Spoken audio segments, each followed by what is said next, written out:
지금 속보가 들어왔습니다. 정혁진 변호사님. 네네. 검찰이 1심 구형과 똑같은 징역 2년을 구형했어요. 지금 이제 이재명 대표가 김문기를 모를 수 없다라는 유족 얘기를 듣고 있었는데 징역 2년 1심과 똑같이 구형한 검찰 어떻게 판단하십니까? 글쎄요, 뭐 충분히 예상됐던 일이고요. 1심에서 왜 징역 2년을 구형했는가? 공직선거법 이 규정과 관련된 양형 규정이 있지 않습니까?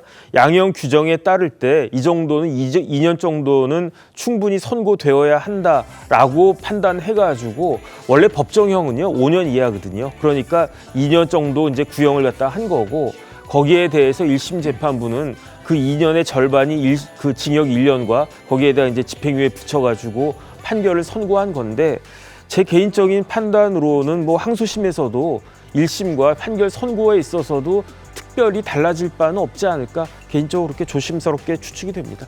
예. 조기현 부회장님은 어떻게 보십니까? 지금 검찰이 징역 2년 그대로 구형했습니다.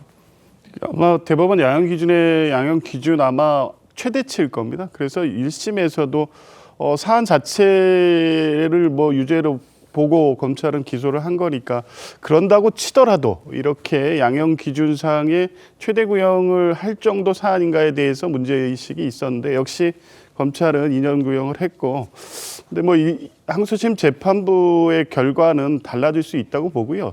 1심의 징역 1년에 집행유예 2년도 이 정도 사안에서 양형치고는 상당히 이 가중된 이 과한 형이었다고 보기 때문에 모르겠습니다. 저는 뭐 예상하기로 뒤에 나오게 될 국토부 협박 관련된 네. 발언까지 해서 전부 무죄가 될 것으로 예상하기 때문에 전부 무죄가 될 것이다. 예, 검찰의 구형은 예상했던 바고 그게 어떤 선고 결과에 크게 영향을 미칠 거로 보지는 않습니다. 예, 김영주 의원님. 네.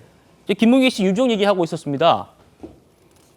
1심에서 김문기는 몰랐다라는 발언은 무죄가 됐어요. 그런데 김문기 씨 유족은 아버지가 이재명 대표와 골프를 친 얘기, 칭찬받은 얘기, 김문기 씨의 그 육성 좀 있으면 저희 제작진은 좀 보여주면 좋겠습니다. 주말이나 밤늦게 전화도 받았다. 도저히 모를래야 모를 수가 없는데 왜 자충수를 두지라고 생각했다. 이렇게 지금 증언을 했었거든요. 어떻게 보십니까? 글쎄요, 결과적으로는 고 노무현 대통령께서도 그런 말씀을 하셨어요. 내가 밖에 나와서 거짓말을 할 수 있지만 우리 자식들, 우리 가족들을 숨길 수는 없다. 그래서 내가 그런 얘기를 안 한다. 그런 얘기를 한 적이 있어요. 그런데 실제로 보면 고 김문기 씨가 사실은 이재명 대표가 시장 되기 전에 변호사 시절부터 재개발, 재건축 관련 토론회에서 같이 토론자로 있었고 그런 인연으로 성남시에서 같이 일하게 된 부분에 대해서 굉장히 그 당시는 이재명 대표를 높이 평가하고 고맙게 생각해 왔던 사람 중에 하나였을 겁니다. 네. 그렇게 자랑스러웠기 때문에 그 아들들에게도 오늘 시장님과 골프를 쳤다. 사실은 평소 같으면 시장이 해외 순방 갈 때 사실은 산하기관에 있는 직원들 처장 부르지 않습니다.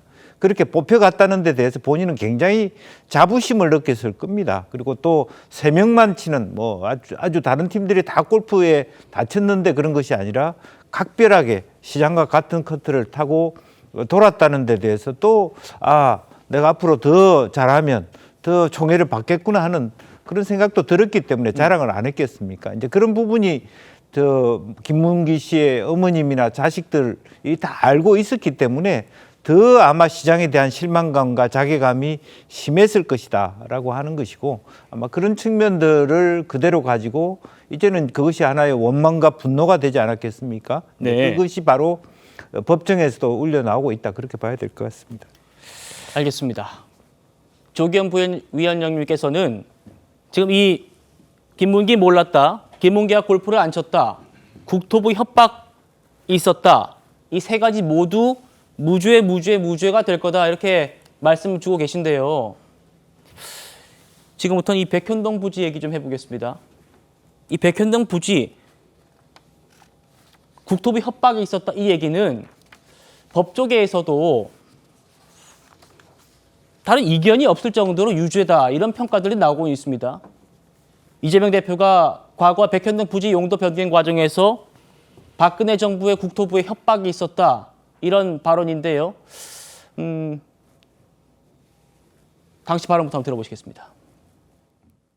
공문이 왔습니다. 앞으로 5개 공공기관 부지에 대해서는 정부가 요청하면은 다 바꿔줘라. 만약에 안 해주면 직무유기 뭐 이런 걸 문제 삼겠다고 협박을 해서 우리 이 후보님의 성남시장 선거 선대 본부장을 하신 분이 이 개발 시행업체에 이제 영입이 되니까 산속에 있는 자연 녹지에서 4단계를 띄워가지고 준주거지가 되면서 용적률이 5배가 늘고 그래서 지금 이 업자는 한 3천억 가량의 그 특혜를 받습니다. 저는 연락도 잘 안 되는 사람이 말씀을 일단 드리고 성남시에 최대한 이익을 확보하는 조건으로 국토부와 식품연구원이 요구하는 대로 법에 따라서 용도를 바꿔준 겁니다. 이현중 의원님. 네. 이 백현동 부지 국토부 협박이 있었다라고 발언한 것과 관련해서 이재명 대표가 오늘 법정에서 이렇게 말했습니다.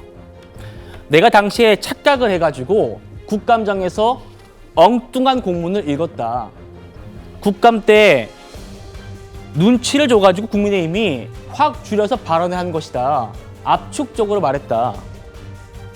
기억하시겠습니다만 1심 때는 엉뚱한 공문 읽었다 이렇게 말하지 않았었거든요. 그러니까 저도 이게 처음 듣는 이야기인데 그래서 본인이 당시에 공무원들 여러 명을 사실 1심 재판에서 증인으로 신청해서 증언을 들었는데 그 어떤 사람도 협박이 있었다라고 증언한 사람은 없었습니다. 그리고 또 공문에 보면 국토부 공문에 적이 처리하기 바란다. 즉 알아서 처리하라라는 이야기가 분명히 써 있는 거거든요. 그러니까 즉 이재명 대표가 저는 국정감사장이 이야기했던 협박이라는 부분 그걸 증명할 수 있는 증거가 하나도 나오지 않았어요. 자, 그런데 이제 와서는 착각해서 국감장에서 엉뚱한 공문을 읽었다라고 이야기를 하는데 글쎄요. 국감장이라는 곳이 저렇게 엉뚱한 공문을 읽고 있는 장소가 아니고 더구나 이 사안 자체가 굉장히 중대한 사안이었는데 그리고 또 지금 뭐 본인은 특히 이 관련돼서 이게 식품연구원 부지를 이제 일반의 어떤 분양을 하면서 이걸 이제 아파트로 개발하려니까 처음에는 거절했습니다. 상향 조치를 취하지 않았어요. 그러다 이 업자가 소위 이제 그 이재명 대표의 정치 입문을 도왔던 김인섭 씨라고 있습니다.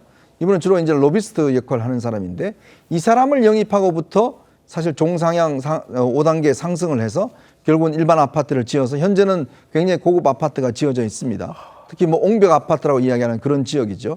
자, 그런 것들이 분명히 어떤 이 특혜를 주는 데 있어서 역할을 했던 것들, 특히 이제 이재명 대표의 최측근인 정진상 씨가 당시에 성남시 공무원이면서 이 사안 관련 중요한 역할을 했다라는 게 지금 재판이 진행 중에 있지 않습니까? 네. 자, 그런 사안이기 때문에 결국은 본인이 어떤 특혜를 줘서 아파트 부지를 개발한 것을 뭔가 국토부의 협박으로 압박으로 하기 위한 여러 가지 어떤 상황을 했지만 아무런 증거가 안 나오니까 이제 와서는 공문을 잘못 읽었다 이렇게 또 피해 나가려고 하고 있는 것 같습니다. 예.